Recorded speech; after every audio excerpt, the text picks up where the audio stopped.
What up, what up, what up? This the boy Pushmanmitch. You know what it is. I'm the host of the No Fluff Podcast. We back again with another episode. I got the GOAT, the real estate guru himself, Dame Burris, a.k.a. Mr. Horse Hat himself.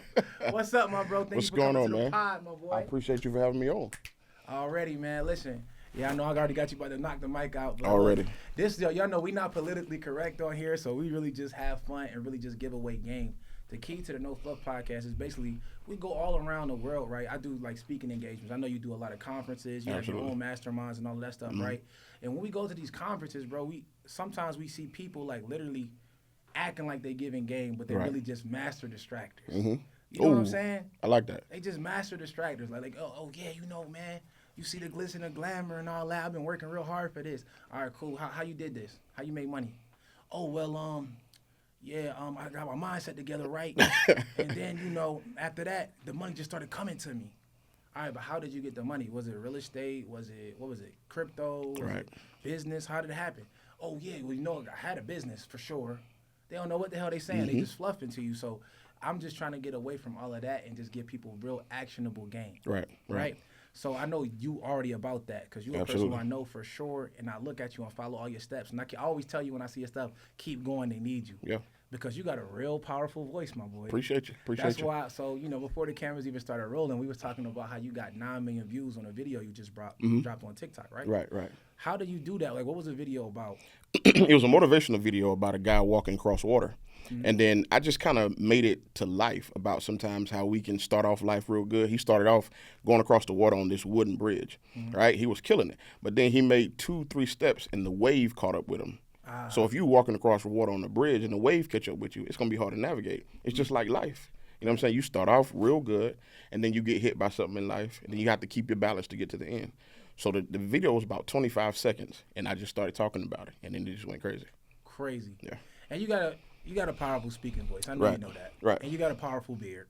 Appreciate you. So me, I'm struggling with that. So I know that probably helps you a lot with just everything. Absolutely. With women. It's the new 6-pack. Yeah. It's when women love beards. That's just absolutely. Real. Yeah. Like, you know, hair is overrated up on your head. It's really, if you got it coming out your chin, it's like, y'all ever heard like Great Odin's beard? Right. That's like a real life situation. Women see that, man, they automatically like, they just real nice to you. Right. Why you being so nice? Oh, it's the beard. I'm sorry. Shit blowing in the wind and all that. But no, so you got a powerful voice, bro. And like, so the thought process behind it, did you think it would go like viral as soon as you posted it? Nah, I did 40 other videos that I thought would have went viral. And it's just a consistency. Everybody kept calling me, what'd you do different? I kept showing up. And then it hit with everybody. Somebody could relate to it, and then it just started getting shared and shared and shared. So now you had to start monetizing it because you can monetize your TikTok. So did you do it before or you did it after? I did it after, man, because you got to have you got to have 10,000 followers and then 100,000 views before you can monetize. Got it. So of course I hit that after the video went out. The video spiced you all the way up. Right. Okay, that's crucial, bro. So that's dope. So that's an educational moment, y'all. So y'all know. So did you tapped it as soon as it hit the 100,000 views, or you got a little bit later? I got in about 6 million views. But that's cool. Right. Because you got 9 million views. Right. So you know what I mean. It's never too late to start bagging up. And the cool thing about that is if you keep being consistent, after you had one video like that, you already got the followers and the views and the traction off of it, so you can use that momentum. Right. You know what I mean? So the other 6-7 videos that's in the top, they started getting crazy views because people stay on your page. Exactly. Yeah. That's the play. That's a play. Yeah. So that's the key, guys. So y'all got to remember to be consistent. Y'all got to remember to keep, like, don't worry about what you're making right now. The key is to consistency. So we call it like the 60 days. Get it through the freeze. Me and my boy Ike talk about this all the time. So if you can get through that first 60 days of doing something before anybody cares about it, before it's making a whole lot of money, if you can get through that part and keep going, it becomes like a routine to you. Absolutely. And now, not only is that, it's going to come with the consistency, you're going to come with the experience, and how people understanding you are going to really be there as a business in anything. That's it. So it's business, it's YouTube, it's production, Instagram, whatever. So at the end of the day, you want to make sure you keep going regardless. So a lot of people, that's really the big struggle that people have. It's consistency, right? So a lot of people, they start a business. They don't see the millions of dollars that they wanted to make as soon as they started the business. 3-4 months in, and then they just give up. They go try to do something else. They pivot. Right. So the key is to not pivot and to continue going and stay steadfast on one thing. Right. The problem is we are entrepreneurs and we smart and we know about credit and all of this stuff, so we think we can do 5, 6, 7, 8 things at once and it's going to make sense. No. But it really never does. It's rare that a person can start 6, 7 businesses and then be able to be profitable at even one. Because the problem is you take the attention off one business when you start another one. And that's really the video that really started I guess, the journey to viral on social media. Right. I'm all for streams of income. Right. But I think I told you before, when I did the last podcast, I'm about finding the river. So streams flow into rivers.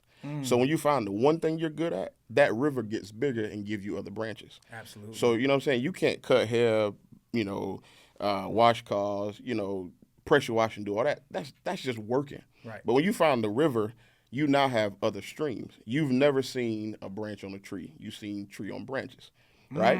So it has to grow from a bigger root in order to spread. Absolutely. So when you make the river bigger, you got other streams. That was a bar, bro. Right. Okay, cool. So let's talk about this shirt you got on. The pool. My pool fit is different. Explain the brand. Explain the meaning behind it. I was on social media 2017. I was doing just a regular video, and I was talking about, I feel like all of us have an instinct inside of us, something that God gave us something to do. It's 7.9 billion people in the world. Nobody has the same fingerprint.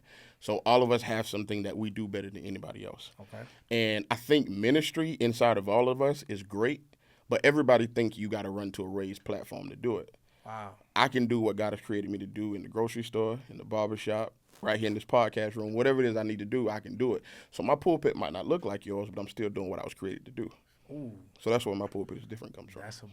Yeah. That's crazy. Absolutely. My boy, you out here really changing lives too. So when you came in, when you seen my assistant here, Yeah.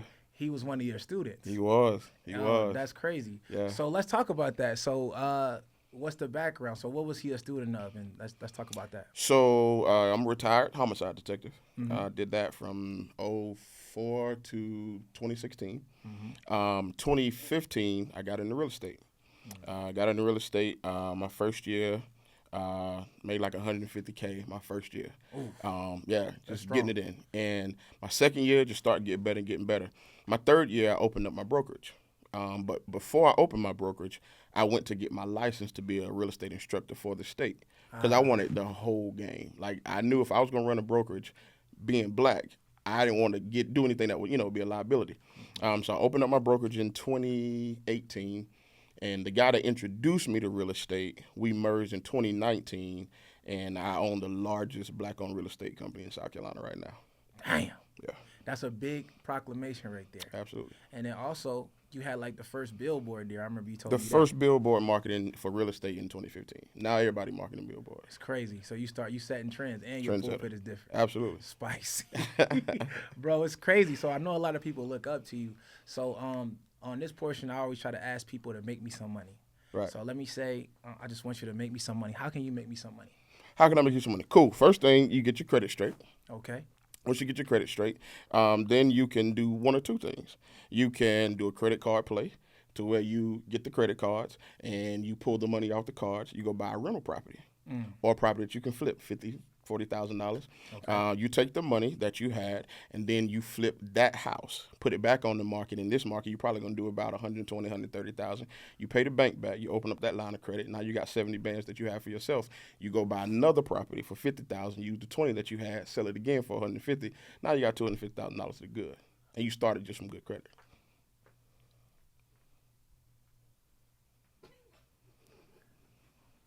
Wow. Silence. Okay, cool. That was hard. So is that called the Burr method? The Burr method.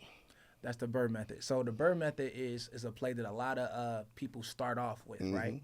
So that's normally a way to get yourself in the game. Absolutely. So after you do this rinse and repeat type cycle in real estate, what's a good way? Once I've already got my feet wet, I've got a few properties under my belt, I've gone ahead and refinanced a couple, took the money out, bought a couple more properties, right? After I've done that, what's a good way for me to scale from that point?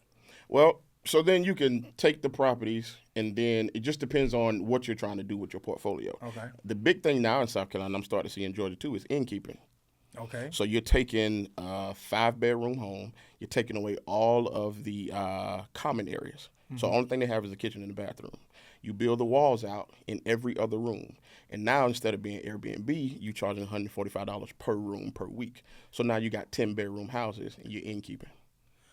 Wow. That's big in South Carolina right That's flavor. That's real And big. so that's real profitable in South Carolina? Yeah. So you doing it for per room. You charging per room and having multiple people there. $145 per room a day. Wow. A week, rather. How you market that?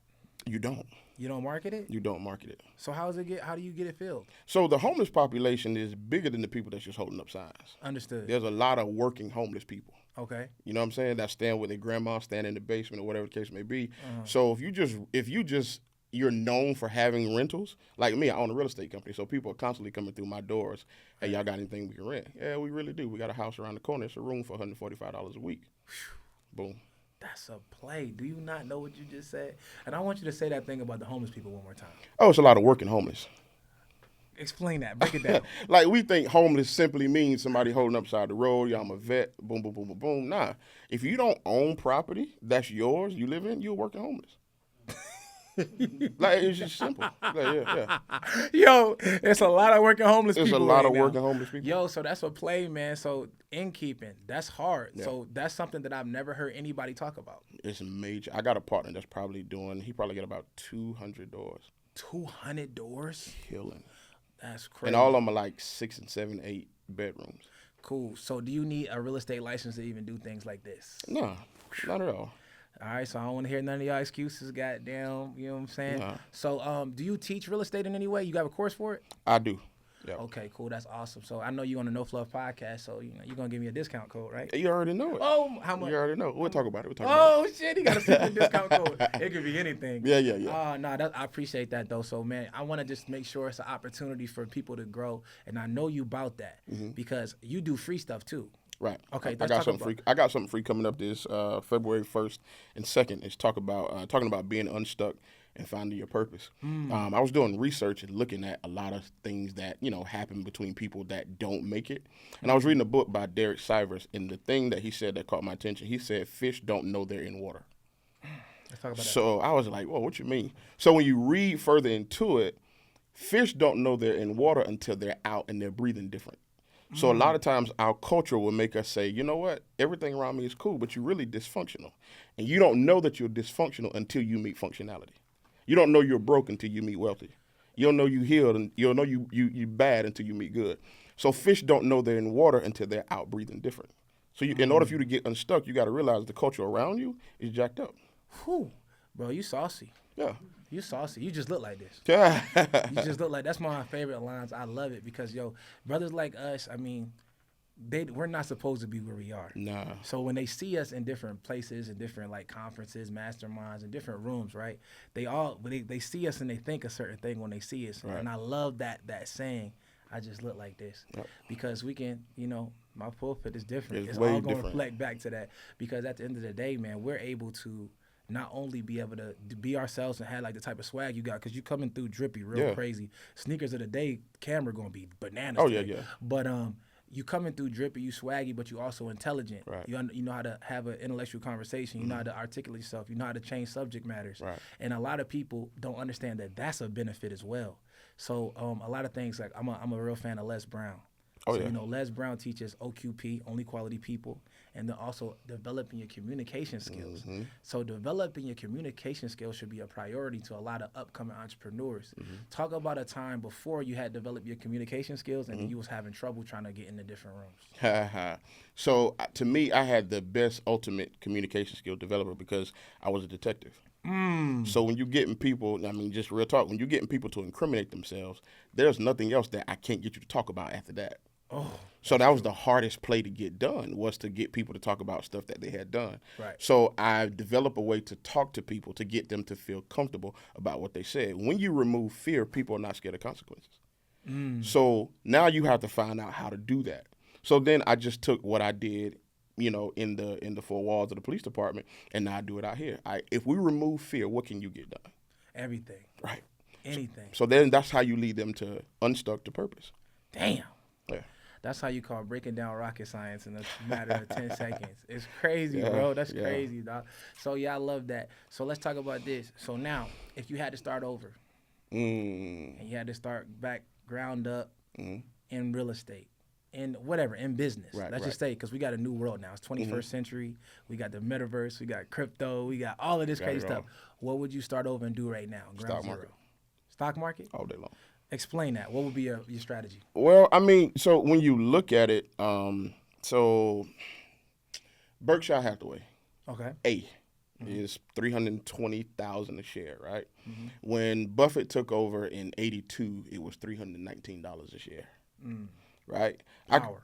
Right. I can remember us blowing bags on income taxes, 8, 9 bands. So when I teach the stock method, when I'm doing that, I look at how if my parents could have taken $8, $9, $10,000, invested it in Berkshire Hathaway, and left it alone for 30 years, how much wealthier could we be right now? Stupid, retarded rich. Right. So I live by a principle that the opportunity of a lifetime only lasts the lifetime of the opportunity. You don't have all day long to get stuff done. But when you miss that window, it'll never be $320 again. Exactly. So we missed that opportunity. So if I had to do the play all over again, I would hope I would have enough influence to everybody around me to crowdfund into the stock market. Crowdfund. Can you explain crowdfunding real quick? Just when a group of people get in for the same purpose and put money in for a bigger purpose. Absolutely. Crowdfunding though is taxed a certain way. Yeah. I know that because I do crowdfunding. Yeah. So Yes, it is. can you teach us a little bit about structuring a crowd fund? Like how do you got to do it? Do you have to do it under a business? Do you have to do it under a legal document, or can you just go to everybody in the group of household and just say everybody put money in? I wouldn't advise that one because you know how we are. Right? feelings No, get yeah, involved. it get crazy. Yeah. But I've never done crowdfunding, so that's not really my lane. Right. I just know it's very effective. Yeah, crowdfunding is dope. I mean, you do gotta be worried about how it's taxed. You do gotta worry about how you pay out the people within the Dividends, crowdfunding. All of that stuff has to be discussed prior to even starting the crowdfund. Right. Like all of this stuff has to be documented, contract. Anybody who signs up for it knows how the dividends are paid out, and it has to be broken down to the T. Right. Clearly street crowdfunds don't got to be that way. No. We come from a different path. A lot of us don't, come from means and come from like an entrepreneur background or a credit background. So it doesn't have to start that way, but know that when you start getting bigger, because it will happen. When you start crowdfunding, get enough people to believe in one thing, one mission, Right. and you got to start thinking about getting your contracts together, making sure you know who's going to manage the account. It should be a board. Right. It should always be a board, y'all. If it's one person in charge of a crowd fund, that's very, very dangerous. Not even just because the person might not be adequate, but if there's one person over it, if he dies, it's done. Right. If he gets overzealous and pulls out or pulls in, we're done. You're banking everything on one person, And that's an easy setup too. right. That's too much for you to be doing. So always have a board Right. and have a couple people that we consult before making decisions with the whole entire fund. But I ain't gonna go too deep into that. 'Cause we're gonna talk. But I wanted y'all to get that in your mind because we can put money together. We stronger together than apart. So it's the easiest way to get into buying a new property or getting into real estate. Because I found that a lot of people are interested in it. A lot of us work 9 to 5s where we got pensions, 401ks, where we can pull from it and put it in to go get something that's gonna make more than the money that we get in the 401k. Right. You feel what I'm saying? Yeah. And that's when me and my business partner merged. Like we were two of the youngest black guys that were doing it in the city. So I was like, yo, we can do it apart, but it's gonna be bigger together. And then it blew up to be the largest in the state. So Crazy. what Largest it's in the about. state. That's hard to say. I wish I could say, I got the largest in the state, bro. What you mean, cuz? Nah, not even to brag. It's just inspiration, though, Yeah. to see people who look like me be able to go do something like that. And it's incredible, bro. You're an inspiration. appreciate that. So I man. know you came from a law enforcement background. I did, too. I saw that. So let's talk about Let's this get law into it. enforcement background. Yo. So, what's the pros and then what's the cons of working in law enforcement? The pros to working in law enforcement is they taught me the law. Okay. So Big one. So now you can't unteach that. I can't unlearn it. The cons is it's still a system that has a lot of work that needs to be done. Right. I lived by a theory that we the people starts the Constitution, which means the people that you have to sometimes arrest are the people that gave you the power. They're the voters. Exactly. So you can't abuse them. You can't do wrong by them. I was always firm, fair, consistent. I know you heard that in corrections. You know what I'm saying? So you have to understand how that is and what that does. But yeah, it's still a lot of work that has to be done. And I got out at the right time. So me and law enforcement for sure, when I was in law enforcement, I dealt with a lot of negativity as far as how law enforcement is looked at from our people.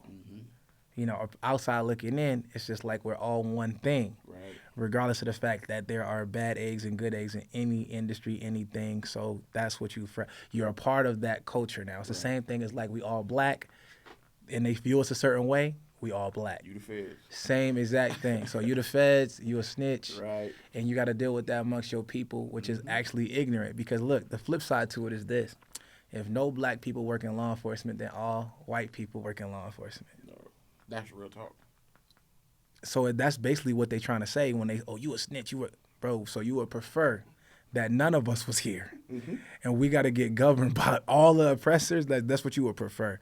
So, and that's the thing. But and there's another thing. So, there's a theory that there are no good police officers. Do you think that's true? No, not at all. You don't. I mean, if one house burned down, you don't blame every electrician. Right. So this is my theory on the why anybody would say this, and I want to hear your response, just for food for thought. So, if you're a good police officer, to stay being a police officer, you have to play ball, right? Just like in any industry. So if someone does something wrong and you call them out, what happens in the police station when you call out another officer? Oh, nah. What happens? Yeah, nah. You get ostracized. So is it possible to call out bad behavior and stay being a police officer? It's damn near hard as hell, right? Yeah, absolutely. So you got to be able to take the negativity. Criticism, right. You got to take somebody doing some wrong shit, though, and then also be able to stay in the force, because the good cops have to turn to a bad cop a little bit because they can't tell. Right. So they can stay and kind of monitor situations. Right. So that's why people say it can't be no good cop, because every good cop will have to call out the bad cops. But if they did that, they would get ostracized. It's a good boys club, so they know if you don't roll with the team, you out of there. Right. And it's really like that. So the same thing is in a jail with no snitching. It's the same thing with the police officers. Blue code. On God. Nah, real talk. You ain't lying. So I see it. We've been through this. We know what's up. So just like if you get pulled over and you a cop, you getting a ticket. It's professional courtesy, nah. You're not. So it's the same shit. So that's why the people can argue that it's no good cops. But in order for a good cop to be a good cop, he has to disguise himself damn near as a bad cop. You do. That shit No, is you crazy. do. You really do. You really do.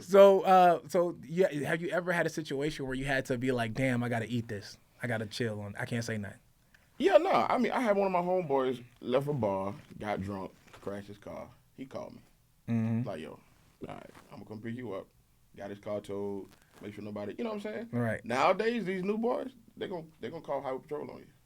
You going to jail, you know? So, you know, I'm going to look out for my boy, but is it right? Yeah, I mean, it's just you know what I'm saying? No, I mean, just like maybe a time where another cop did something and you had to be looked the other way. We filming? don't you know, if it's too much, I'll let the lights Yeah. Georgia got statute of limitations. Nah, I mean it happens, man. It happens. Yeah. And I mean, and I ain't gonna lie, I think that's to be a good cop. Yeah. You know they invoked this new you saw where the sergeant choked the lady outside the road, because they invoked this new thing. If you see another police officer getting out of hand, you pull him. So when he pulled her, he thought it was a assailant. He turned around and started choking her and realized it was a female police officer. So they suspended him until they investigate. Damn. Yeah. So they, after George Floyd, they're trying to do everything they can to. Right. I mean, I think after the George Floyd situation, there's going to be some changes, and it's still kind of new. Yeah. Because all of this stuff, at the end of the day, like this stuff was going on before me and you was born. It's going to go on when we pass. I mean, the truth is, the only reason why they cracking down is because there's cameras. That's it. Stuff been happening. The cameras, the outside the cameras. Yeah. Before we had body cams? That's why I do mental wear and tear. Like for me, it did a lot of mental wear and tear for me, seeing the stuff firsthand. No, I'm telling you, like you people think it's just military. Police officers have PTSD. Yeah, 100%. What? 100%. Because you doing they give us free shrinks. Like we can literally go and see, because they know that's the reality. Because you're dealing with this on a day-to-day basis. Right. Now they think it's normal, so you taking scrutiny inside. You watching, you getting mistreated by You know, worse than the inmates is always going to be the other officers. Absolutely. So you got to deal with that. You got to deal with the inmates, and you got to deal with how the public see you, and then you still got to come there and do a job that is necessary for your people to develop because black people have to be in this. I really had to because when you're doing corrections or law enforcement, whatever the case be, you develop what's called emotional hardening. For sure. Like, you can ride by a scene where it's bodies on the ground on sheets. Highway Patrol, they laughing and talking. Right. Because it's just like a mic in a podcast room. It's normal to us. You know what Right. I'm saying? And then when you get back into relationships where you should have feelings, you don't. It's crazy. So you really got to. It takes time. Yeah, It took me time to, when I left the jail, Yeah. it took me time to get back to my normal, like, type of way I thought, my normal psyche. But that was the big push for me to even leave because I was like, yo, I can't really continue to be like this. I won't be able to be myself. And you know what's crazy story? When I applied to work at the jail, you know that to become an officer, you got to do a whole bunch of shit. A whole bunch. You got to do lie detector tests. You got to do oral psych evaluation, written psych evaluation, background, all these type They of talk to crazy your things. neighbors. Yeah, I'm talking about, it's crazy. They do a lot. And and clearly you know that don't mean shit because it's still going to get People still crazies get in there. Yeah. But they do a lot in order to hire you. So when I had to go do my psych evaluation with a doctor, to get the job, he basically made me fill out a chart. No, I fill out a survey. I fill out the survey, and on the survey, I'm being creative with the answers because they don't mean anything. The questions don't mean nothing. So I'm a creative. So like they may ask a question, I might make a joke about, on it. And it was like, he got the chart and he said, you're artistic and creative. You're like, it's like he showed me a chart. It's like it's like 2 lines like this, and it's like people who can stay and do the same things right here and do the same repetitive tasks over and over again comfortably. People right here who do this or whatever, and people who are creative, artistic, and like to perform and all that. He's like, you're right here on this chart. He said, you can't work at this job for real. He said, you probably shouldn't work here. He was like, you're going to hate it. I said, well, I'm going to keep it a bean with you. I was like, I've never had a job that I like, but I can do all of them exceptionally, so I can learn to do anything. Right. And he was like, you sure? He was like, people like you cannot work jobs like this. He literally told me, and he was not lying. Like, he was really, and he was adamant about it to enough where he almost didn't let me get the job. Yeah. And I was just like, well, I got to take the job. I got to provide for the fam, do all of that. And then he gave me, I clearly got the job. But it was just like, I thought about that, and I was like, damn, I literally almost put myself in a position to never, do what I had to do. But it also was the thing that actually turned me up. Right. So I was supposed to go there. And I did a post the other day about why, and I didn't understand while I was at the jail. Like, what made me come and be an officer? Because I've never been around nothing like that or thought about being a correction officer or anything like that. Yeah, that was my college. Those You know 12 what I'm years, saying? yeah, that was my college. For what I'm doing now. Right. So it really put me around people who started talking about doing different real estate stuff, like my Captain Anderson. He was like, yo, you and Drees and man, and y'all need to get together, man, and buy y'all property, man. Like, just saying that stuff, I didn't register it because it was the messenger. Right. So when he was saying it, I was like, man, you work at the jail for 30 years, man. You know what I'm talking about? Right. That's what I'm thinking, but I'm wrong. Right. Because it's the messenger. And then my chief, he forced me to go to a meeting, a budgeting meeting, that clearly at the end of, make a long story short, changed my life because I learned about credit. Yep. And then that changed my whole entire life, my spectrum, and Absolutely. what was available to me. So, it was like a way for me to level up. Had I not went there, I don't think I would have been who I am. I know I wouldn't have been the leader So that I am today. it's crazy. Yeah, no. So now I'm ready to rock, and I can get out here and get spicy and be full 100% confident, believe in myself, and know, what I could be at. What, instead of me being here, I could be there. And that's a fire in me. You know what I'm saying? So I just wanted to make sure that I got to highlight some of the dopest things about you. Yeah. Do you want to leave them with any type of game before you get out the pod? No, man, just like you said earlier, man, just being consistent. I tell my agents and people that I business coach, one is not plural. You can't do one thing and expect to get continual results from it. You have to keep showing up every single day. And you have to develop a mission statement. Like, that's something that I'm teaching to business coaches. Your mission statement is not so you can just say something that sounds good. Your mission statement is what keeps you accountable when you don't feel like doing it. So the days I don't feel like working hard, the days I don't feel like doing this, if I have a mission statement that says I'm going to show up for my clients, my customers, or whoever else I'm servicing, I do it because of that, not because of how I feel. So create a mission statement that keeps you accountable, not that keeps you employed. Damn. Yeah. That was a strong ending. Dame, I appreciate you coming through, bro. This your boy Pushmanmitch. We signing out from the No Fluff Podcast. This was that episode. Tap in. If you ain't got a chance, like, comment, subscribe, and make sure y'all share it because we need to hear this type of message. You dig? We out. All these whips, I feel like Mitch.